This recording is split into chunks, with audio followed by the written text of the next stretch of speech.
all of it. Sorry, I just got distracted. There was somebody talking. So what I'd like to do today, ideally, is answer questions or talk to people.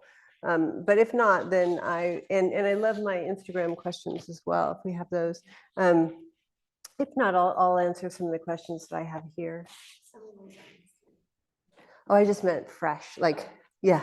Kind of chatting, I was thinking. I don't know. Maybe not. We'll try this.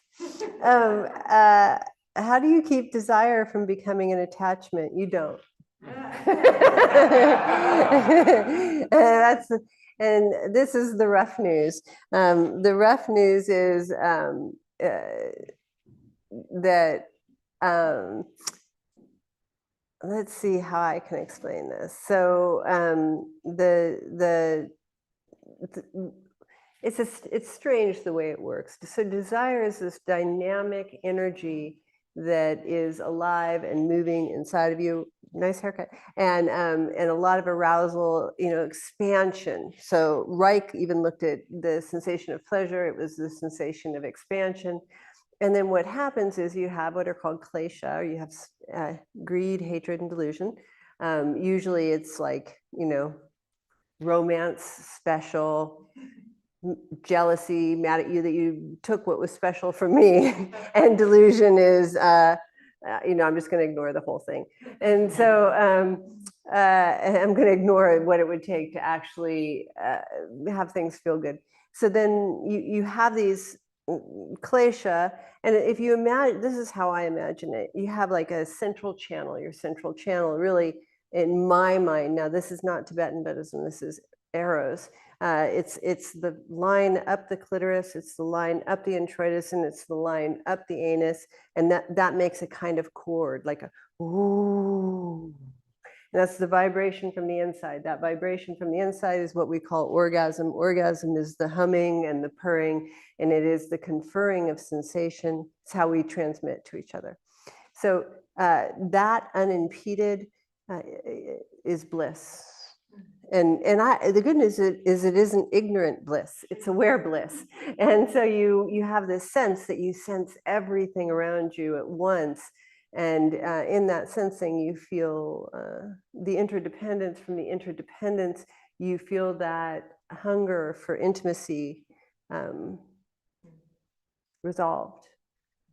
And then from that place, because that's our primary hunger, everything just opens. And then you've crossed over the gate of yearning or searching or reaching. You've crossed over this bridge, and now you're in a different location. And all there is on that side is adventure.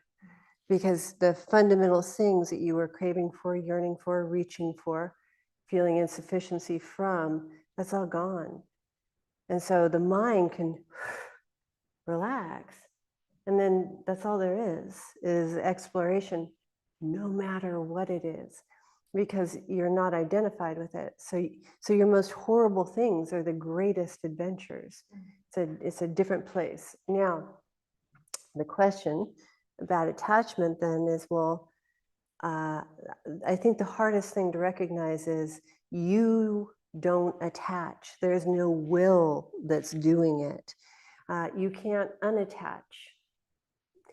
All you can do is increase arousal. That's it. Or desire. All you can do is increase the real thing. Now, here's the Kanye, now he's called Jay, paradox. And that is that, or it's like what makes it a video game. And that is that when you're constricted, what's the very last thing you want to do? Increase desire, increase arousal, increase any kind of expansion. You actually, as there's constriction, in order to decrease the discomfort, you want to go with the decrease, right? You just kind of want to collapse into it. That's what depression is. It's the agreement to collapse into the constriction. And so the idea at that point, you know how it feels if you're tight or angry or something like that, and your partner reaches for you to make love, and it's just like, are you out of your mind? That's the last thing I want, right? But that's the first thing you need.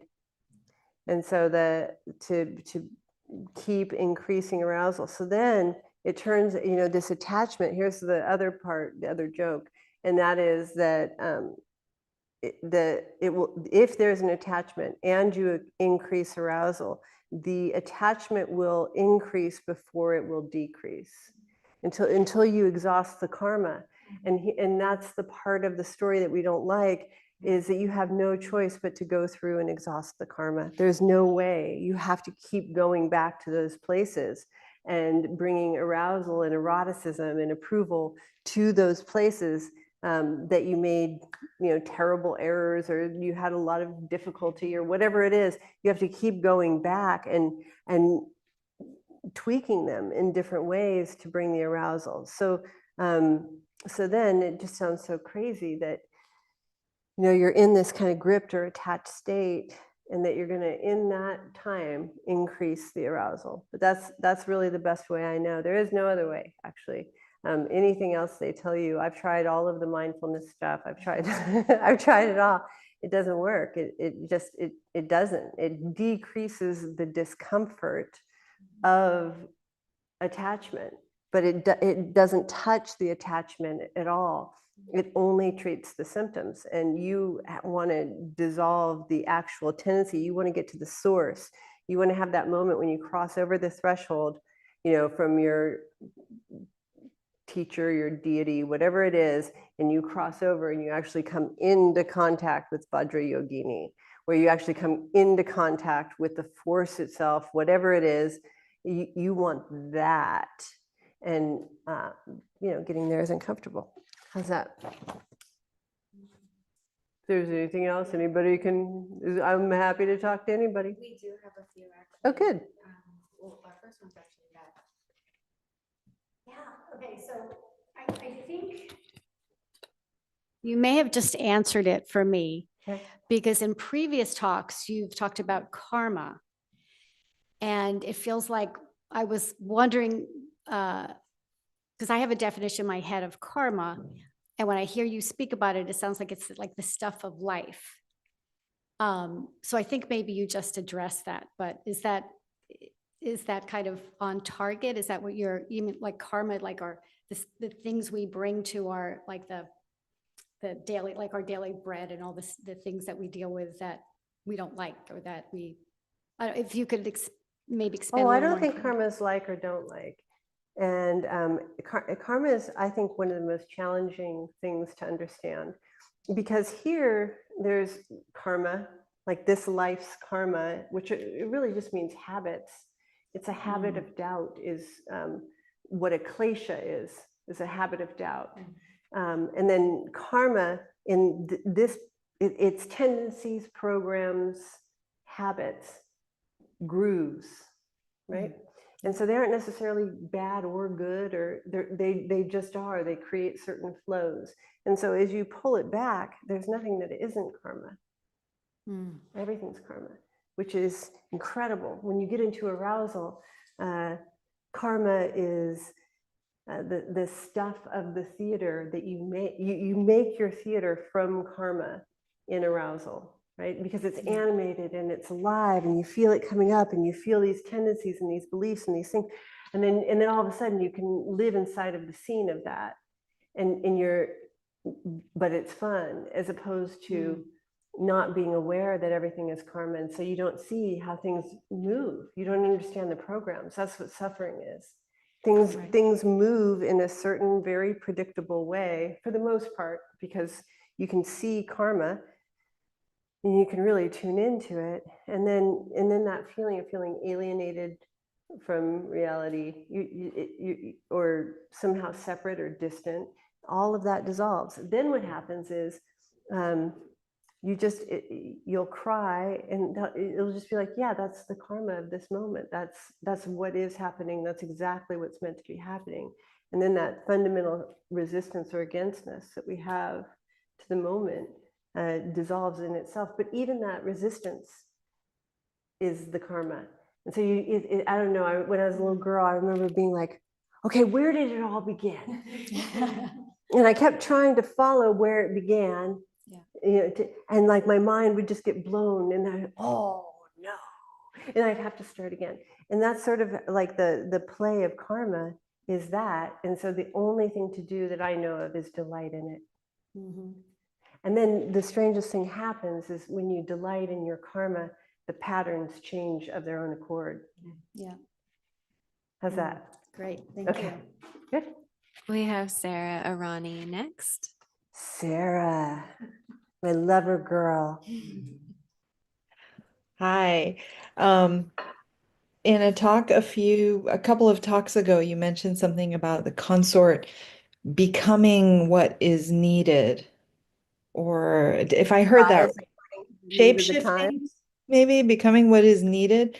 And then how do you differentiate that though from like not contorting ourselves to like people please, or not contorting to become something for someone? I was wondering if you could just talk more about that. Yeah. So the contorting happens when there's still a sense of self. And before the karma of self has been dissolved, there is a maneuvering. So the self is always maneuvering. No matter what it's doing, it's maneuvering towards some imagined end, likely that when one gets there, they'll black out for or not even get to fully enjoy. That's the, until they really build the muscle. But so it's maneuvering. And so people pleasing, contorting, all of these things are maneuvering in order to get. What are you trying to get? Love, connection, specialness, any of those things. And so you're acting against the movement of karma. There's a karmic movement in the moment, and it's always renewing. It's ever renewing, and so it's there's this immediate feeling like this is more real than anything. Is the feeling when it's alive. The contorting is in opposition to that. So it would just appear in various and strange and sundry forms. But the contorting self is looking for what people want. And it's picking up all of the sort of vagus nerve readings and all of that. That has to do with looking for what somebody wants and trying to become that in some way. What somebody wants in order to get the transaction of love or care or attention. The consort, that they don't care about that. That's not what they're there for. What they're there for is how do I rise in order to liberate the karma in this moment? How do I, and it's for the other person. How do I use this vessel of potential and shape it in such a way that the other person is freer after this interaction? And so one has a grasp to it and the other has an opening to it. How's that? Thank you. If you have more, you can let me know. I'm happy to. I mean, I'm going to feel into it. Yeah, Gotta let it of settle. course. Thank you. Okay. I'm always here. I'm here almost every day now. Lubka is next. Luca, wonderful. Hi. Well, thank you very much because you basically answered my first question right at the beginning about the attachment. But I wanted to ask you about how to engage in this, how to engage erotically in this way with people who have no context and don't understand or not in this work. Yeah, that's really my question. Well, in a sense, so to engage erotically is to engage for someone else, right? And by that I don't mean in a sacrificing way.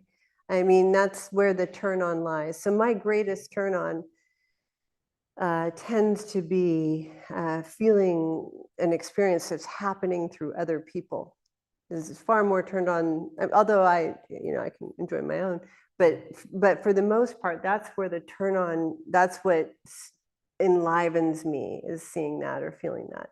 That's a very erotic experience, is that to live in that level of sympathy. And that's what happens as you dissolve again this sense of self more and more and more, then the sympathetic joy arises that much more. Does that make sense so far?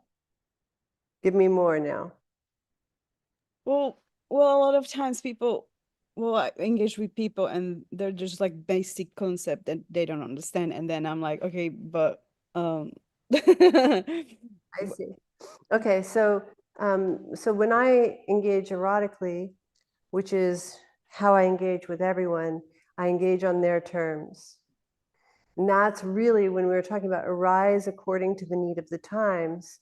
It's so I become Eros, we'll say. And as Eros, I become a sensing organ. What will have this person feel connected to in such a way that the gate opens, rapport develops, and intimacy lights the room? That's all I care about. I don't care if they understand me or my work or my life at all. In fact, most of the time, I never talk about me. I mean, it's just so incredibly rare. And when I do, it's in order to actually talk to somebody else, because they can't hear it unless I say it in terms of me. Does that make sense? So there's nothing for anybody to understand other than that you can feel them, hear them, and sense them in a way that they relax and open. and then you basically don't attach.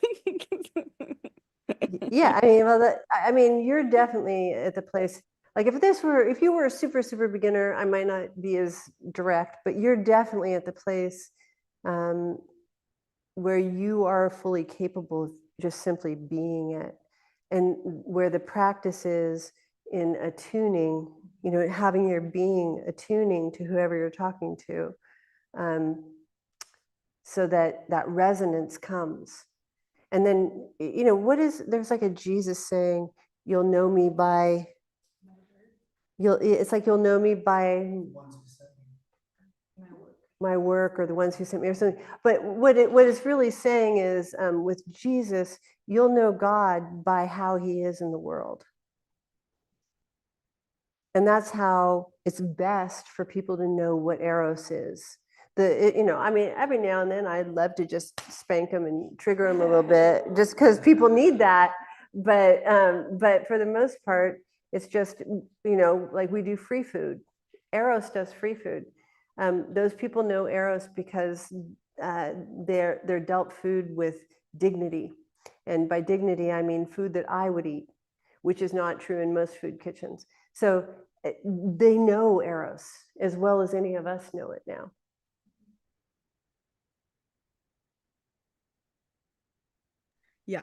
Yeah, thank you. It's so good to see you. You too. Really, really good. Thanks, Luca. That's all I know of from online at the moment. We may have more in the room. Okay, I good. may go back to And if there's any on Instagram, sometimes they come in too. They're sending lots of hype. They don't have questions yet. Okay, hype. Woo, woo, woo, woo. What do you think about the concept of devotion? I think it's an interesting concept. But I think it's a concept. Fundamentally, we are devotion. That's who and what we are. And then the challenge is ensuring that we do our best to determine what we're devoted to.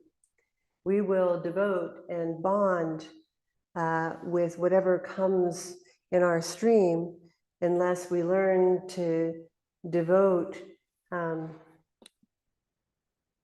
say to intimacy.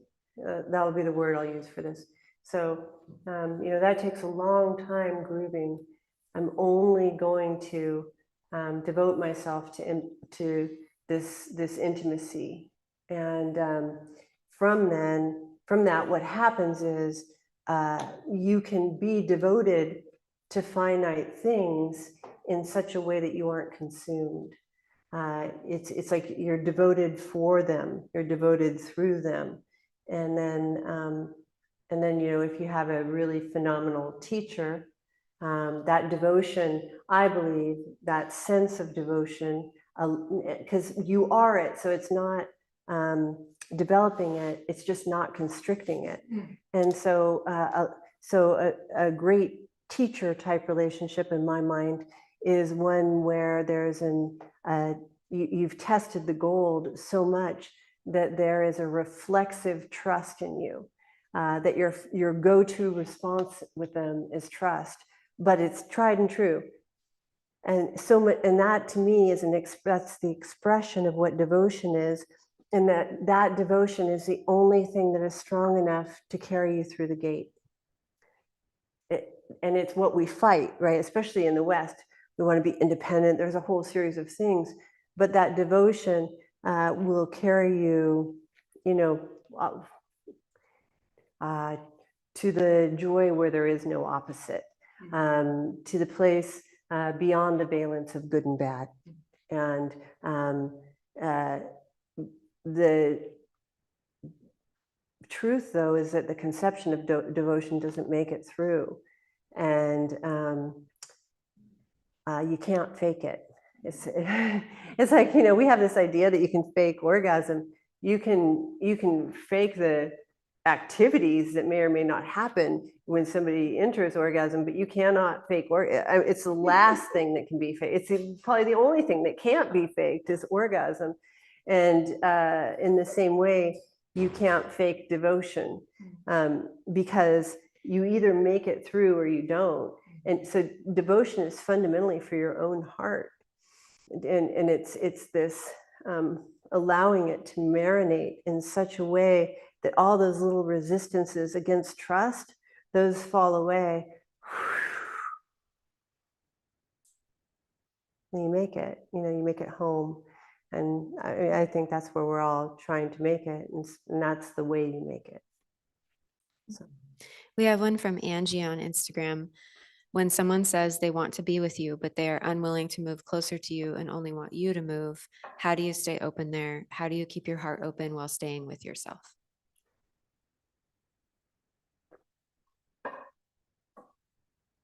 Well, if somebody said they wanted to be with me, but they don't move closer to me, yeah, what that would mean is that they were conflicted. And probably that they had some kind of constriction in that conflict, and that they had a desire, but didn't have the power to act on it. And so the first response I would have is compassion, because that's a really, I've been there, it's a really painful place to see where you want to be, see who you even feel yourself as, and you're back here behind the wall constricted. That's a very, very painful place. And I've sort of like laid down the message that I wanted to be somewhere, like, don't forget about me, I'll be there at some point. And as soon as I get all these tendrils off of me, I'll be there. So then when I encounter somebody who's in that place, I more than anything, I don't take it personally. I mean, that's where we get messed up in these conversations, is we forget that love is being for somebody. They're being for what? Being for their freedom. What is freedom? End of suffering causes the suffering, and helping others get out of suffering. Okay, so that's what love is. So it doesn't matter what they do. That's what I'm saying. And then, but it matters what I do. And so then, what do I do with somebody who's in that kind of constriction? Well, usually what happens is their desire is greater than their capacity. So I decrease their perception of the requirement to release that desire. So they'll say, I want to be with you. And then they'll seemingly not move closer. And so I'll say, do you want to be with me for 10 minutes? You just make what's required of them smaller. What I find is if you open desire with somebody, you make them offers that allow them to open incrementally with you, then they tend to open because that's what people want, is they want to open. And so, and if you continue to have tremendous attention on them, if you're attracted to them, which it sounds like you are, then these things should be very easy. And so then you have attention on what they want, what they're not saying that they want. And then you have attention on your own expectations. And I can tell you most of the time, what I found is both when people call people narcissists and when they say, like, they love bombed me and then they bailed. Usually what's just happened is the other person was grasping onto them, and the grasping sent them running. And then this person says, see, they abandoned me, they left me. It's like, no, grasping has healthy people leave. And so that's always a really good thing to look at and to remember. It's interpenetration, so it's a dance. So if you're there are always ways to play. Is we assume like, oh, they just aren't coming toward me, and so they don't like me. I don't think it ever means that. I think it can grow to mean that if you're mean to them because they have a constriction and you don't have all the time in the world and you have some expectation. You just, when I decide I love somebody, I just decide I have all the time in the world for them to open. But I do have to sometimes give them time frames so that I give them the compression to open. That doesn't necessarily mean I need them to open. That's a very different thing. But sometimes it's just very friendly to help them get the baby out. We got to do this fast. We got to get you going here. Just because people don't like to float forever in the ethers of confusion. But if they don't, then I say, okay, we didn't do it that time. Okay. And then you just keep being there for the process and enjoy it. I love to, women's desire is a nightmare in terms of the sophistication required in order to get these particular tendrils. It is really a complex 5D chessboard, and it's the most fun I could ever imagine. It's, how, like, what does this person need? Why? Wait a minute, they were just blade open and now they won't even look at me. What happened? And to begin to play with those things and just to delight in the process, I think. And so I will say the response is that in this culture, we do believe that people need to demonstrate their devotion or their interest, their commitment to you. You just have to know, I don't, nobody has to do anything to prove themselves to me. But I will say, I live at a very high altitude. And so people are kind of pre-vetted when they do make it to me. When you just tell people you work with sexuality, and then 99% of the people who are meant to be in your life will exit. The fun ones will do their best to stay. But yeah, there you go. That's my thought. We will go to Lindsay next. Hi. Can you talk a little bit about how to grow a capacity for having a vision and communicating that vision? I can feel like I'm in this place where I can start to feel where I want to go, but I can't see it, and I can even advocate for it, but people often don't understand it. And I know I'm not being very skillful in how I'm doing it, and so I'm getting a lot of like resistance and misunderstanding. Just tell me. Just tell me. What I want? Yeah. Yeah. What are you getting the resistance to? What is it?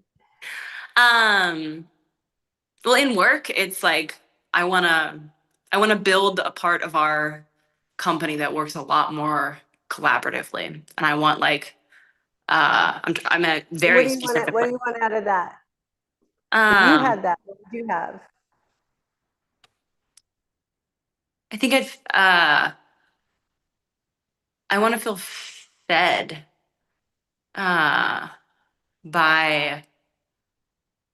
a creative part. Like I want to be in cahoots with like another woman. So you feel like there's something you feel like is generative in Yeah. having this connection with another woman to create with. Yeah. I see it like it would circulate a certain energy that would be like the generator was on. Yeah. Is that right? Yeah. Okay. Because I felt very isolated and like I'm feeding the thing, but nothing's being fed back, if that makes sense. Right. So what I do in that particular situation, what I'm hearing is you feel to me equally focused on what you don't want and what you do want. Mm. And so that energy and attention has to be brought over here, because my guess is you want some people or someone to see something they're not seeing. So it has to be much brighter. The lights have to be brighter because it's something that's more challenging to communicate. So Yeah. it's more going to have to be that you are it Yeah. than that you are speaking about it. Like that's what I do with orgasm. Like I'm more am it than I talk about it, because no matter what I say, people hear diddling. So you're just no matter what, right? I can have the most profound and beautiful words, and but then they see how I engage with life, how I interact with it, the relationships that I have, the way that it feels to be around me, to be in my presence. Okay, now that's orgasm. Yeah. And so that's doing the actual communication. And then I do my best to pair the words with it. Yeah. And so you have a desire. The other thing is, I worked with women for a long time. And in that time, I can tell you that, first of all, it was almost impossible to get them to just state their desire. I just don't want to get in this kind of relationship again. And I don't want to be arguing with her. And I don't want to have to handle all of it. And you're like, okay, what do you want? What do you want? And so first to get the communication of the desire with no complaint. That's like level 10. But then to have a woman ask for her desire that doesn't have the rejection built into the question. So then you have to look at the presumption that you don't get what you want. And that for the rest of your life, there will be this sense of reaching, of almost getting, but not quite getting. And you're so smart and you're so pretty and you know so much. How could it be that you aren't getting what you want? And if that thread is running through, then that is what will be communicated much more loudly than any words you use. Yeah. And just see, this is the other thing, I'm just going to say this to you, we all want it for you too. Like it's funny because you are the most funnily concealed person, because you have a gift, but then you wear an identity of a person with a gift, and it's like, no, you don't have to do that. The gift you have is pretty freaking amazing. The other stuff is just a distraction that conceals the gift that would actually make all the communications. If that were opened and just the valve were turned, you'd be good. We're working on it. Yeah, everyone wants to give you what you want when that pours from you. Thank you. Thank you. Okay, we're going to go to Marianne. So her question is it actually possible for a woman to maintain her power and connection and actually have a real loving, long-lasting relationship, like married or living together, etc.? Additionally, are open relationships actually viable if one partner is open to multiple partners and the other isn't able to fully open to others? I just want to say that is the best use of the word actually. Quite a few actuallys there. So is it actually possible? Of course it's possible. It's all possible. I'm going to say what I always say, and that's get free and you can do whatever you want. Get free, you can sex, drugs, rock and roll, all of it, because there is no problem with the things. There is no inherent reality, so there can be no inherent problem with anything that you encounter. The problem is the relationship you have with it, and if the relationship you have with it includes greed, hatred, and delusion, then they're always going to lead you to suffering. So marriage doesn't inherently or innately do anything. It's not a thing, it's a concept. It's a concept that's laid over reality. It's not necessarily, I would say, the best concept, but but it's not a bad one necessarily either. You know, I think I mentioned my hairdresser was talking to me about marriage, and I really understood that. I like got into her mindset, and I understood why she really liked marriage. I okay, that works. So the question is not the form, but the content. And so I keep coming back to, there is a certain content that you can put in any form. You can put this in doing psychedelics, you can put this in dating, you can put this in social justice, you can put this in getting wasted with your friends, you can put this in, you know, being a mean girl, whatever it is, you can put this content inside and the form doesn't matter. And the content is, and this is really where it's Vajrayana. People often ask me what that means. Changwal describes it as anything goes, Buddhism, or Mahayana, or compassionate Buddhism plus some power, plus some horsepower. What was I? I just really went on a ride there. Where did I go? Where was I right before that? Oh yeah. So you can do anything you want so long as you have this content. What is the content? It is the determination that you will get out of suffering the causes of suffering and help others get out of suffering. If you put your consciousness on that plane, no matter what, everything that you do will be a reflection of that deeper desire. Your marriage will be a reflection of the only thing that exists that can bring you freedom from suffering. Your partying with your friends will be a reflection of the only thing that exists that can bring you freedom from suffering. So we have this idea that you know, some things are just that way. They aren't. But I will say, some things have a higher magnetic pull, and they're wise to be conscious inside of. Not tense. Tension also always creates suffering. So you want to, not good tension like artistic tension or snowboarding or something, but so you want to just begin to do an accounting of how strong the pull is. And it's, you know, my Lama friend said, enlightenment is no different from anything else. The waves still hit you, only you can stand up. So your question to yourself is, can I stand up inside of this? And what does stand up inside of this mean?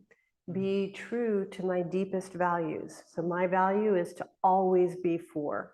Right? That's that's the simplest way that I say it. Whatever I do, am I holding myself in a situation that I can always be for?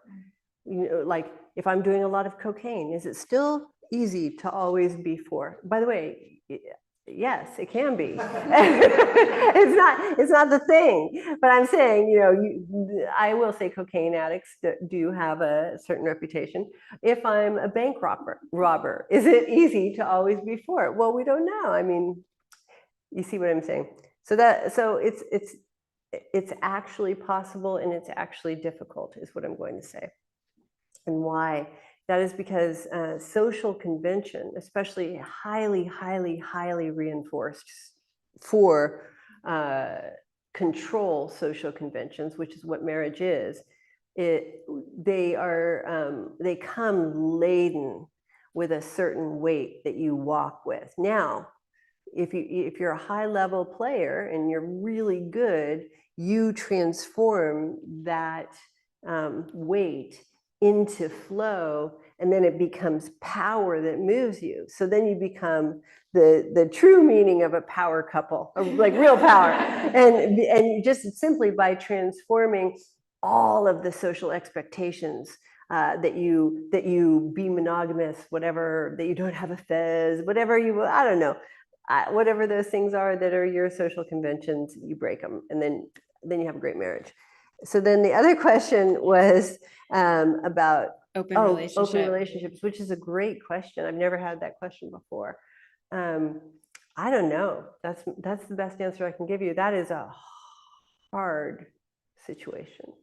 I was just thinking about it today, because see, if you don't have extraordinarily high arousal, if you are not living on a plane of arousal, meaning the plane that can move beyond ideas of good and bad, and you encounter jealousy, it's over. I mean, it is hell. Arousal, see, jealousy in arousal, there is nothing better. It is so good, oh, tell me that one. Oh, let me see that one. Oh, because it's just fuel. It's just high intensity fuel entering rather than lower intensity fuel entering. But when you're in arousal, everything is fuel.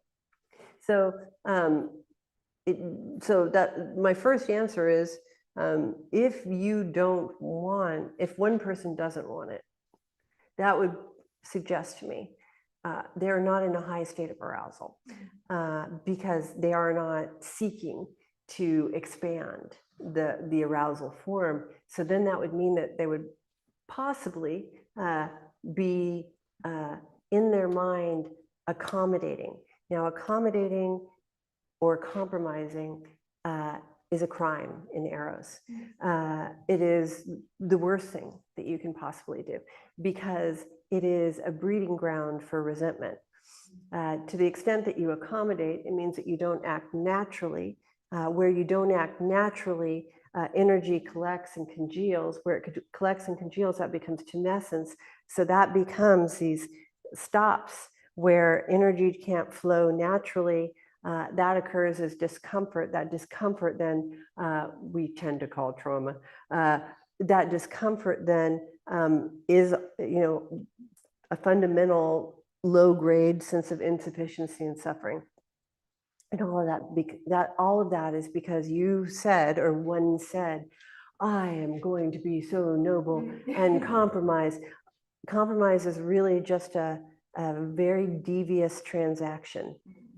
It is, it's saying, I'm willing to sell myself out and sell you out in order to meet in a finite world of valence connection.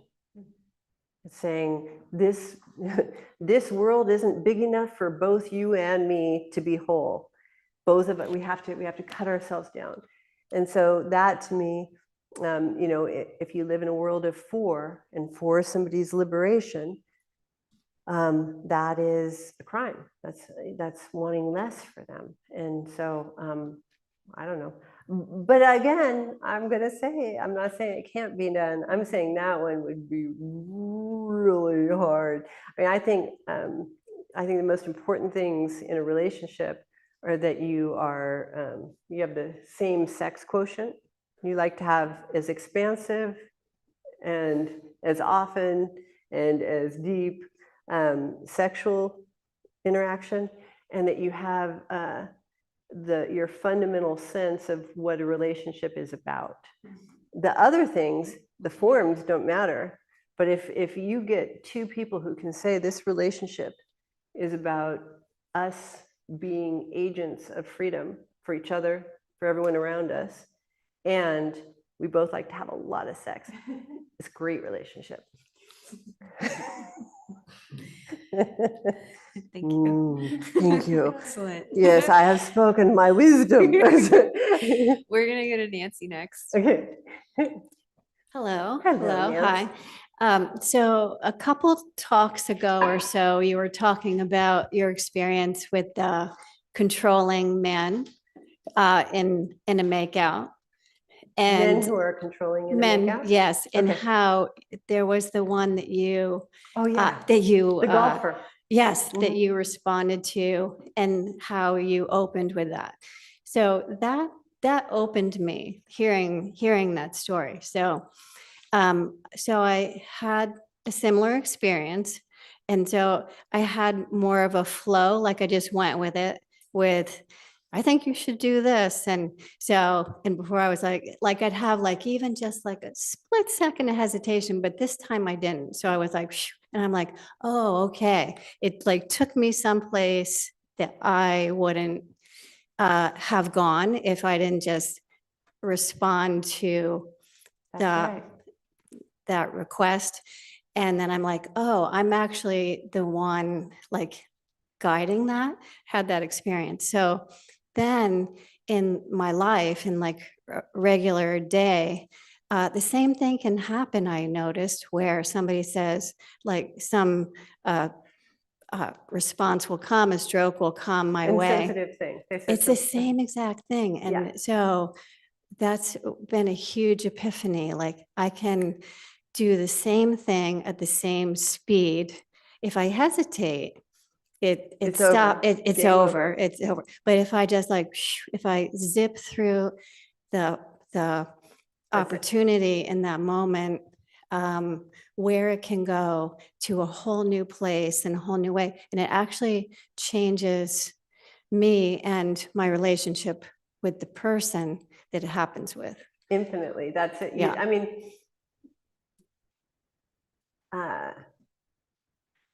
I'm trying to think if there's more than one, but you definitely happened onto the or an erotic trick. That's it right there.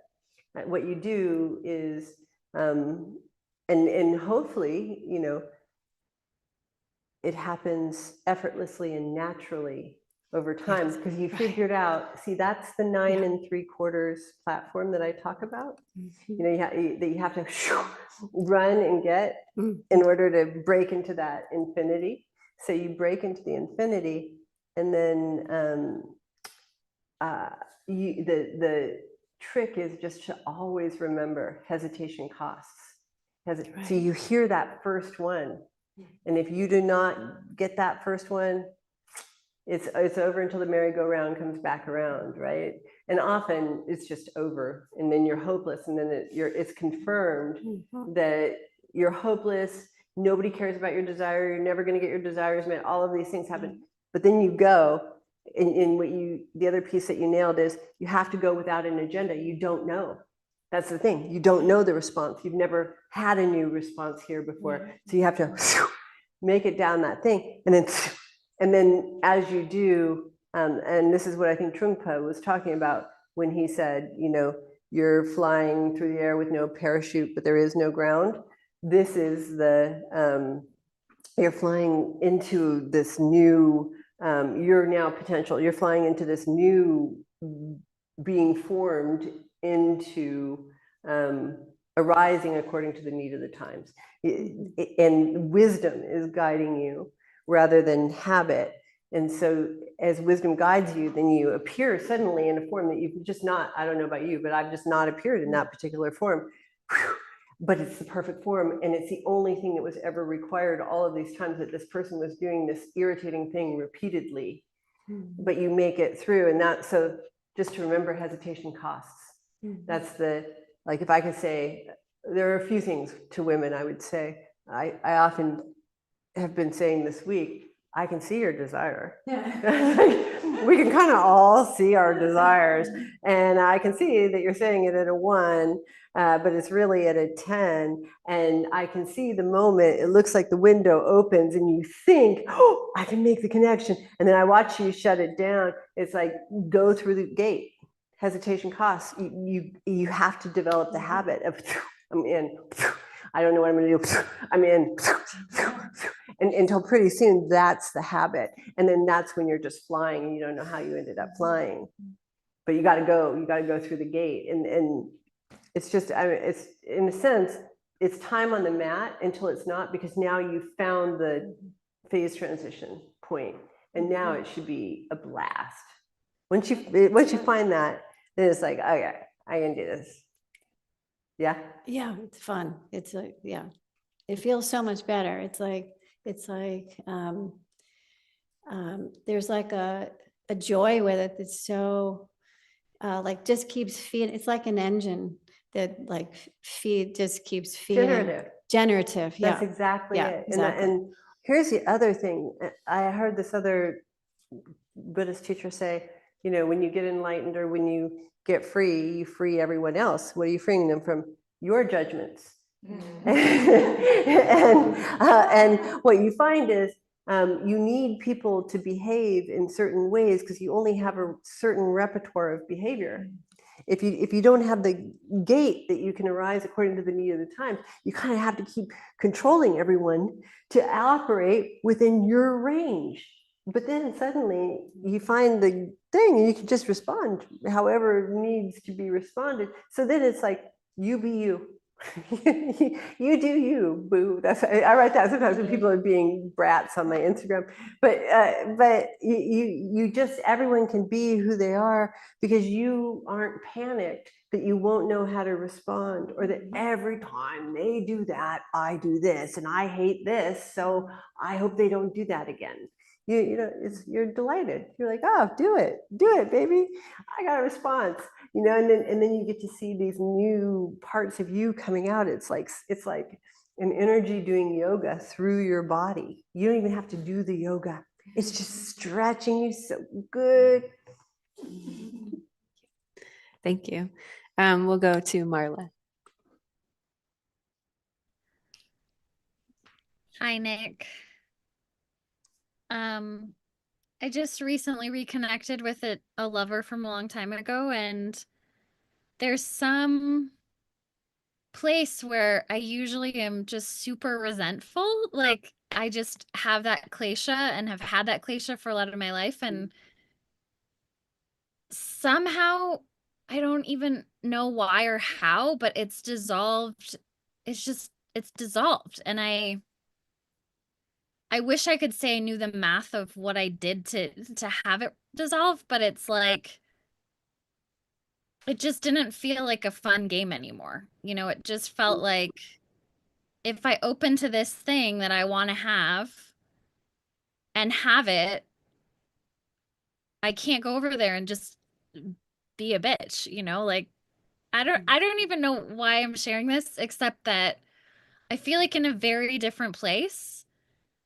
And I think maybe the last time or the last round with him was more like, I guess I was in scarcity because I'm like in Asheville and far away from like all my friends and other lovers or whatever. But somehow, even though he's currently like the only person that I'm making out with here, I don't feel scarcity.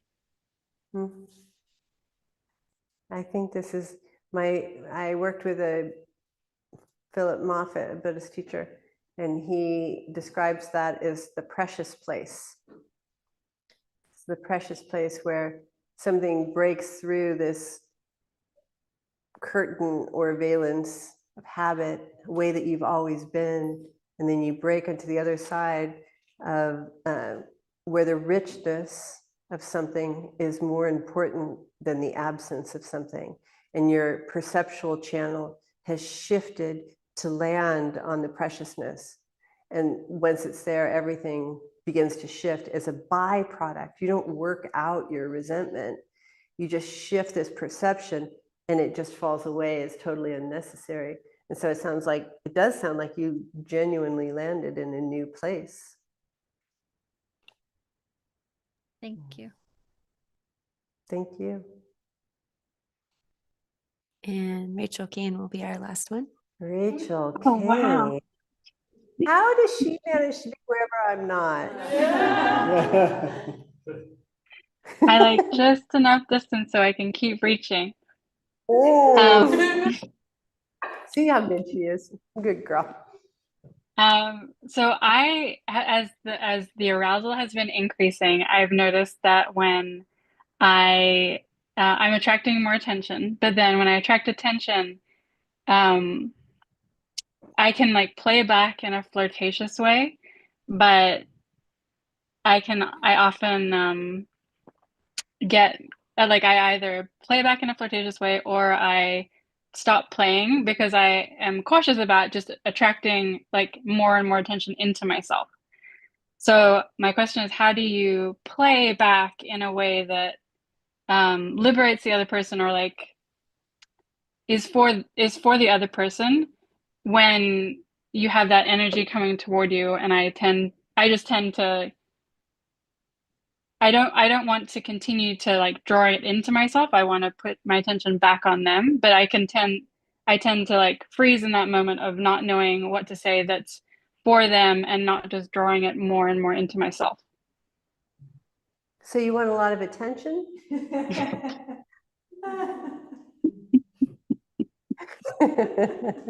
that what you're saying, honey? No. Did I misunderstand?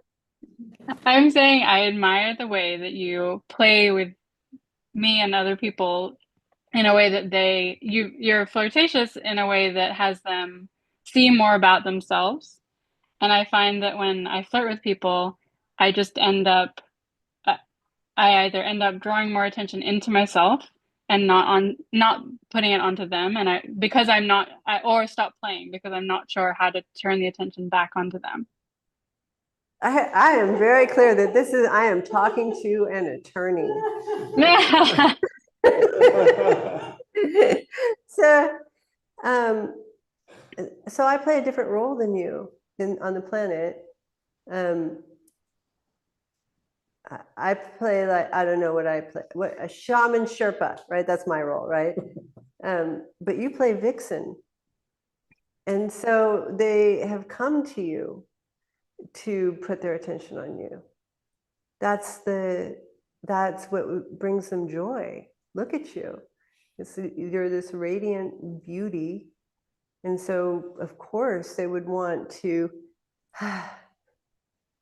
bask in that beauty, and their eyes would want to enjoy the experience of you and your sort of jousting humor, clever loveliness. They would want to enjoy that, and that's a gift. That's a gift that you offer. So then I might say it's almost the exact opposite of what can you give back. It's how deeply can you receive it? Because I think that's what they're looking for, and that's what they sense with you. There is this sense with you that you're so fertile and so plump and ripe and open and rich and like wet and saturated. And so the thought, I suspect, of being received by that energy, how good that would feel, is what draws them to you. So then all you have to do is be you, because that's what they're coming for. And when you do that, that's the giving that you give them. In the same way we go to beautiful ancient sites like Venus, or we go to the museum, the same way we look at beautiful mountains. And that's so deeply enriching. That's what it's like to put attention on you. Thank you. We actually have another question. This is from Katie on Instagram. What do you do when you feel shut down and stuck and can't connect to that Eros? How do you not take things personally when your desires or expectations aren't being fulfilled? Will you say the first one again? What do you do when you feel shut down and stuck and can't connect to that Eros? When I feel shut down and stuck, what do I do? What do I do?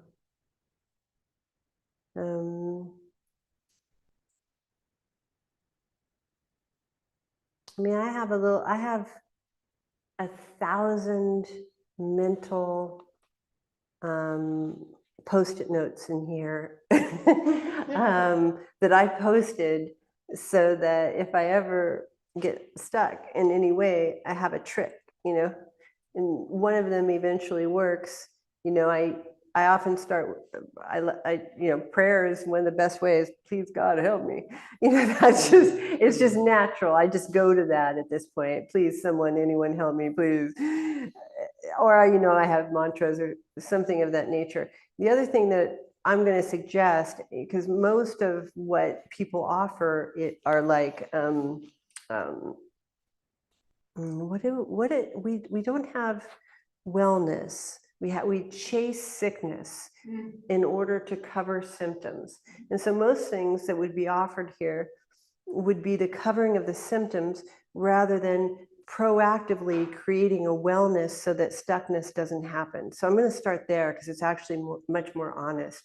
And that is that I spend my life in practice. And so stuckness can happen, but I never stop practice. And then what happens is practice keeps things rolling, that eventually that stuckness is like, I can't withstand this stuckness. And it gets on the wheel and just starts rolling with me. So, you know, for example, pick your own things. These are mine. You know, I listen to certain, I don't know, prayers. I listen to certain prayers and I do mantras. You know, my system gets flowing in mantras. I drop out of my normal thinking place. I do breathing exercise. I have my, you know, my sexual energies practices. And all of this, I spend as much time. I once went to this meeting and this woman said, it's almost humiliating how much it takes me just to get out of my house. But it does. I think if you want to live and be happy, it takes practice. And that could be art, anything that gets you out of this mind, anything that gets you free for a period of time, include that in your day daily. So then what do you do though when stuckness does happen?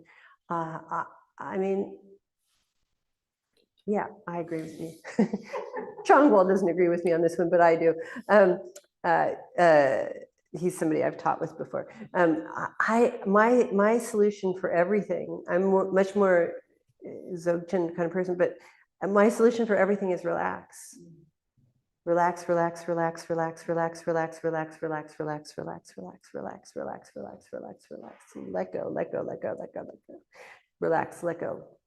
That's, I mean, that happens in my head many times a day. And, you know, when I have done, as I often say, an abundant amount of psychedelics, and you get in these places, you want to talk about stuck. There is a stuck on some of these psychedelics. And like, you know, it is like existential. It's an existential stuck where you know, the universe is gripping itself and you're in the middle of that, you know. And I tell you, I just lie there, let go, let go, let go, let go, let go, let go, let go, let go, let go. And the psyche is a pretty interesting thing in that it's totally amenable. I think this is what we forget or what we don't know. And so if you keep putting in let go, let go, let go, let go, or relax, relax, relax, relax, relax, relax, relax. Make sure you aren't ordering it though. Relax. Just relax, relax, relax, relax, relax, relax, relax. And all things, because all things self-liberate, they all open naturally when you allow it. It's, you know, it's this funny thing we do. We hold really tight. My friend Jack Elias often talks about, like, we hold really tight and then we you know, try to fix it from there when the problem is holding really tight. I think it's a great way of looking at it. So anything like that you can do to relax. I mean, even if you just do, they have these exercises on YouTube, you know, you relax your toes, relax you know, the soles of your feet, relax the top of your feet, relax your ankles, relax. And they're great. I mean, I do that just to stay in that place. Now I'm going to give you the third part. So I gave you the medicine, the proactive medicine. Then I gave you the solution for the tough spot. And then I'm going to give you the real solution. And that is, no matter what, keep your eye on arousal, no matter what. Make that your drishti. Is this aiming me in the direction or away from arousal? What is arousal? Arousal is that feeling of, fundamentally, it's that feeling of turn on. Your thighs get a little buzzy and your erogenous zones swell and your cheeks flush and things rise to the surface. There's an internal swelling. Whatever you're doing, that's your question. Is this moving me toward that or away from it? Because that is, it's the cure-all. it undoes all stuckness and leads you through the gates to a joy that knows no opposite. And then was there a second part? Or was that? How do you not take things personally when your desires or expectations aren't being fulfilled? Well, you make your desire. This is, again, it's a very simple process. I usually tend to say the same things for 20 years in different ways. You make your desire to be for whoever is around you. You actually make that your desire. Like, the thing that will most turn me on is to see how to be for the people who are around me. Like, how can I do that? How can I show up in that way? And like I just said to Rachel Kane, sometimes it's receiving attention. Sometimes that is being for. But the intention is what keeps you out of those terrible finite world sticky thickets of, they don't do what I want or act like I like, or at best, you're only going to get 50% of the time are they going to do what you want. And then there'll be the 50% of the time that they're not doing what you want. That, maybe 35% that you can sort of, occlude your attention and ignore it so that you aren't that totally irritated. And then the rest is like just absolutely unacceptable. And so it's a losing game. You'll never win with that game. But I'm not saying don't play it, because if you have to have your own experience in order to see if that's true for you. But I've never seen having an expectation of somebody win for me or for them, when you're in a car, you skid out, most people want to drive in the opposite direction of the skid, go in the direction that the car is going in order to get control of it. It's the best process, best way. Thank you. We're going to move to reflections. So if you have one on the Zoom, or if you're watching on Instagram Live, YouTube, or Facebook Live, or in the room, and we'll start with Lisa. Hi, Nicole. Mine's really broad. It's more so, it's not what you said per se, but it was the feeling in the room. So when the camera first came on and I saw you on the land, and then it panned to those in the room, and everyone felt like so much gratitude, like a sense of coming home. And there was like a softness and a warmth in the room and throughout this call that I just felt a lot of love. And I just wanted to say thank you. You have the best marketing. Just superb. Like, I just hear the things you say, and I think this woman should be really on fire speaking in the world. But that's just marketing, I know.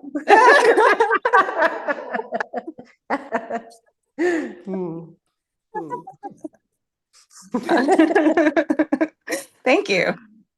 Funny, not funny. Thanks, Lisa. We're going to Matt. What? Wait a minute. What's the date today? Okay, today is the day of my blessings. Just wanted to, this is a reflection / like field report when you talked about free food and how they're receiving Eros through free food. I've really gotten to experience the integration of just all the teachings in the way I manage people, the way I teach people, like at Exodus, we're dealing with the justice impacted.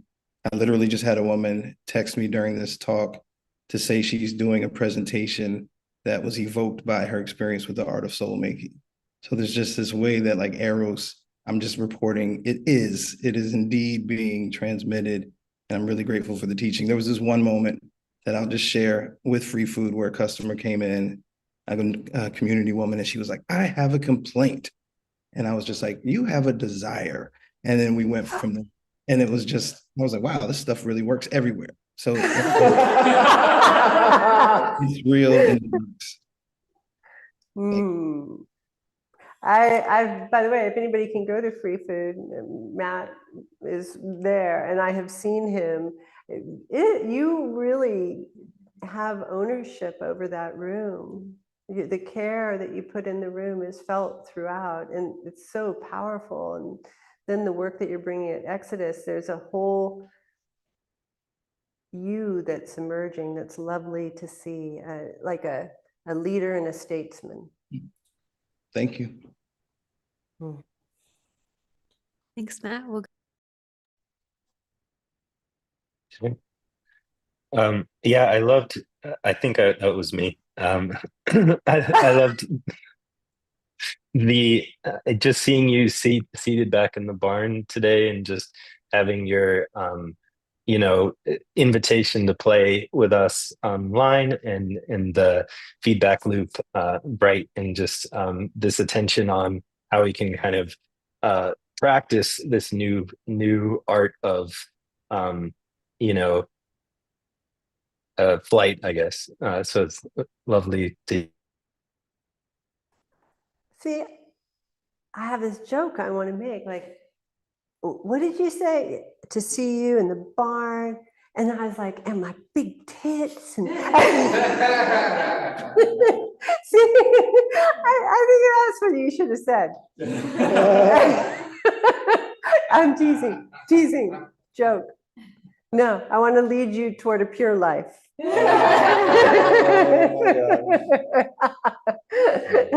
Oh, sorry. I'm at the barn. I'm feeling good. I am feeling great. It was great lunch today too, by the way. Thank you. And then we have a few online. Angie, there's this feeling when I watch these talks of melting into everything is good, everything is play, everything is beauty. I feel a sense of vitality running through my blood that has me see the world differently with loving eyes. So grateful. Thank you. So I just want to say that's my boss that you're seeing. That's Eros. and yes, I feel the same way. And Candace, this is the kind of relationship I want with everyone, agent of positive change, freeing them from our judgments. If we each do this, wow. Thank you, Nicole. Is that Candace Code? Mm-hmm. I just want to say, you know, Candace Code did not know me, saw these videos that I put up about Diaries of an Indicted Woman. And I have friends that I've had for decades. And this woman wrote this letter to me. This is how I came to know her. It was so profoundly true and heartfelt. And then said, I'm not going anywhere. I meet this woman online and hasn't gone anywhere. And I mean, that's the truth of karma. That's when it comes together, and when you allow it to flow, it can be beautiful like that. And then we'll end with lovely So Zoe. much so that I had to say to her, I can't respond. I'm too overwhelmed. So that was my response. And then we'll end with Zoe Flack. Zoe, my girl. This is my girl. Right. Thank you for the reminder of turning into the direction of the skid. When I feel overwhelmed by someone else's obsession, I can go right into the middle of it, and there's a sense of surprise and a new lane that offers connection to both realities. That girl. We're in trouble. All right. So what time is it here? 4:15. I'm sorry. I'm trying to figure out. So I'll be back tomorrow at the same time. 3 o'clock tomorrow. 3 o'clock Pacific time tomorrow. 6 o'clock Eastern time.